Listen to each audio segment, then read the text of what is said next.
Le temps fort de la visite d'État aujourd'hui est un entretien à la Maison-Blanche suivi d'une conférence de presse et dans la soirée d'un dîner de gala. Il s'agit de la seconde visite d'État d'un dirigeant étranger sous la présidence Biden, après celle du président français Emmanuel Macron en décembre dernier. Depuis mon investiture, nous poursuivons nos consultations avec les États-Unis sur les moyens d'améliorer l'efficacité de la dissuasion élargie des États-Unis. Je peux dire que nous avons déjà fait de grands progrès dans ce domaine. Par le passé, lorsque la menace était lointaine, nous pouvions disposer d'un peu de temps. Mais aujourd'hui, la menace est juste devant notre porte. L'important est de faire en sorte que la Corée du Nord n'ose jamais recourir à ses armes nucléaires.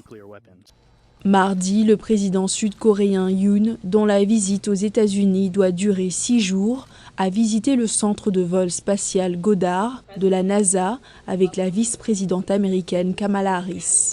Il a ensuite rejoint le président américain au mémorial des anciens combattants de la guerre de Corée, situé dans le centre de la capitale.